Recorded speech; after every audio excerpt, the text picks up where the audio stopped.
महाभारत युद्ध के पश्चात श्री द्वारिकाधीश भगवान कृष्ण द्वारिका जाने के लिए तैयार हुए। बहुत ध्यान से सुनिएगा। जैसे ही द्वारिका जाने के लिए तैयार हुए, रथ में बैठने जा रहे थे, उसी समय एक आवाज आई, करुण पुकार आई, प्रभु रुको रुको, हे मेरे प्रभु, हे मेरे प्राणनाथ, रुको रुको। एक आवाज आई, करुण पुकार आई, पाहि पाहि, रक्षा करो प्रभु। क्या हो गया? किसकी आवाज है ये? श्री राधे, किसकी आवाज है ये? करुण पुकार किसकी है ये? करुण पुकार है। प्रभु रुको रुको, नाथ रक्षा करो। क्या बात है? भगवान द्वारकाधीश पीछे मुड़कर देख रहे हैं, एक देवी उसके केश खुले हुए हैं और वो दौड़ते हुए भगवान को पुकार रही है, प्रभु रुको रुको रुको रुको। क्या हुआ? दुर्योधन की अंतिम अभिलाषा पूर्ण करने के लिए अश्वत्थामा ने पांडवों के कुल का सर्वनाश करने के लिए उत्तरा के गर्भ में ब्रह्मास्त्र का प्रयोग कर दिया था। उत्तरा के गर्भ में पांडवों के कुल का दीपक जल रहा था।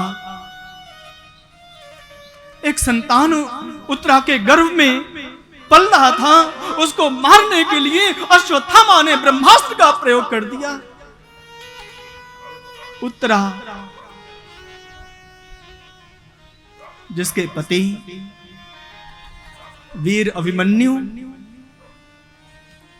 महाभारत के युद्ध में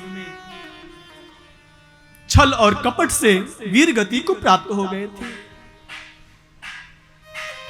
ऐसे वीर शिरोमणि अभिमन्यु जी की धर्म पत्नी उत्तरा दौड़ते हुए जाती है।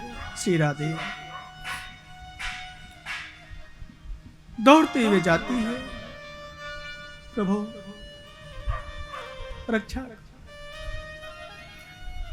मेरे गर्भ में बहुत जलन हो रहा है, मेरे उदर में बहुत जलन हो रहा है। भगवान ने पूछा, उत्तरे क्या हो गया? उत्तरा ने कहा, प्रभु पता नहीं क्या हो गया, मेरे गर्भ में बहुत पीड़ा हो रही है। पाहि पाहि महायोगिन, देव देव जगत्पते, नान्यं तद्भयं पश्ये, यत्र मृत्युः परस्परम्। हे प्रभु, इस संसार में सब एक दूसरे के दुश्मन हैं। बताओ, आज मेरे उदर में पीड़ा बहुत हो रही है, लगता है किसी ने कुछ प्रयोग किया है। भगवान योगेश्वर श्री कृष्ण ने ध्यान किया, नेत्र बंद किया और समझ गए, अरे अश्वत्थामा, तुमने इतना बड़ा अत्याचार करने का दुस्साहस कैसे कर लिया?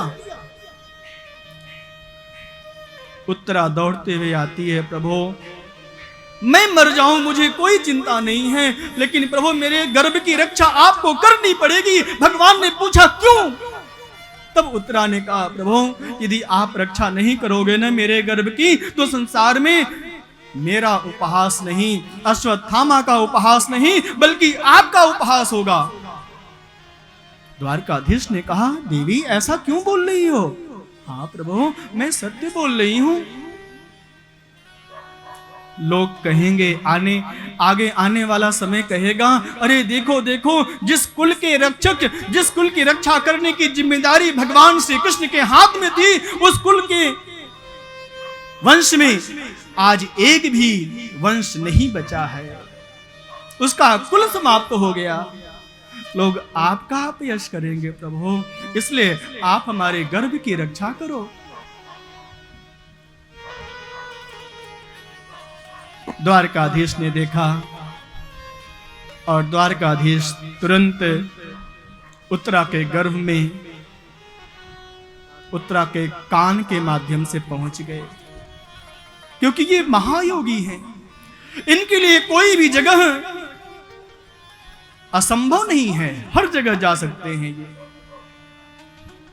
उत्तरा के गर्भ में पहुंचे भगवान, इसीलिए उत्तरा ने कहा है पाहि पाहि महायोगी, योगी नहीं महायोगी। आप महायोगी हैं प्रभु, आप कहीं भी जा सकते हैं प्रभु, आप हमारे गर्भ में पहुंचकर मेरे गर्भ की रक्षा करिए।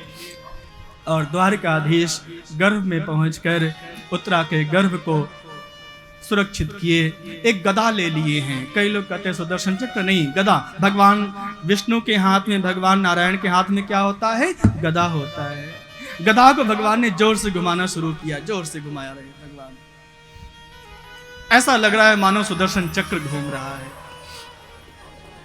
और गदा के माध्यम से भगवान द्वारकाधीश ने